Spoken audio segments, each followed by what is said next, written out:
Now let's study the structure of male and female gametes. First we'll study the male gamete. The male gamete is called as spermatozoon. So a spermatozoon is a haploid structure whose primary function is to fuse with ovum to restore the diploid structure and transmit the paternal character to the offspring. This is a typical structure of a sperm. This is called as a tadpole-like structure which has got different parts. So the structure of sperm are shown in this table. See, what are the parts of the sperm? Yes, there are 4 parts of the sperm. They are head, neck, middle part and tail. So we'll study the structure in more detail with the help of diagram. This is the diagram given in your book. You have to practice the diagram because many times this question has been given in the board exam. So the most important part of the sperm is the head part, which has got a nucleus which is flat and highly condensed structure made up of DNA and basic proteins. And because it has DNA, so it is the carrier of genetic information.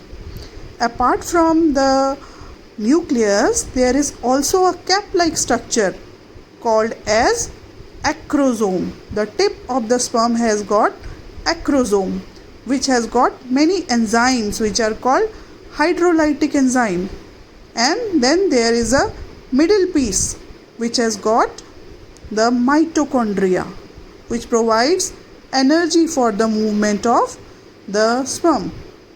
And the middle part and the head are connected with a small neck, and there is a long slender tail which helps in the movement, motility.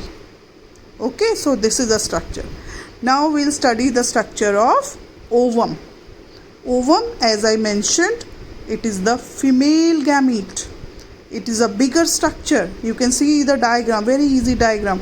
So ovum is a maternal haploid gamete, and it is basically responsible for developing into the new offspring, new embryo after fertilization. So the diagram of the ovum which is given in your book, you can see this diagram is given in your book. It is a very simple diagram.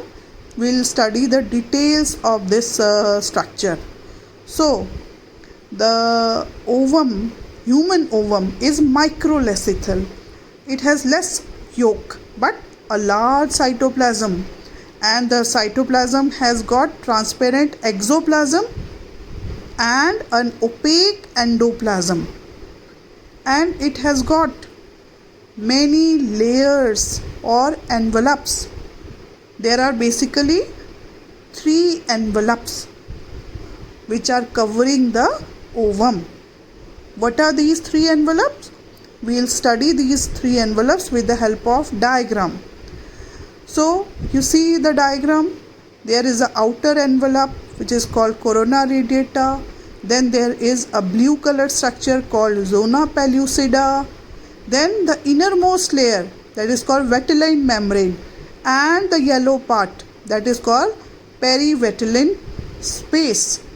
So as I mentioned you, the innermost layer is the vitelline membrane, which is very thin, transparent and secreted by the ovum itself. Then second is the bigger, thicker, which is called middle zona pellucida. It is secreted by the follicular cells and partly by the oocytes. And the outermost layer is called as corona radiata, which is very thick, and it is basically made up by the follicular cells, and in between the vitelline and zona pellucida there is a perivitelline space. So let's see all this structure again. You can see, please practice this diagram. Very easy diagram. You can see corona radiata, zona pellucida, perivitelline and vitelline membrane. So this diagram is also given in your book. You can practice any diagram. So the most important part of the ovum is the central part, which is the nucleus. Okay, so nucleus of the ovum is large, bloated with nucleoplasm, and it is eccentric. It is towards one side. So the side of ovum with nucleus and polar body is called as the animal pole of the ovum, whereas the opposite side is called as the vegetal pole. So this, you can again see this diagram. So please practice both male and female gametes. The diagrams can be asked for 3 marks, or you may be asked the comparison between the male gamete and female gamete. Okay, thank you.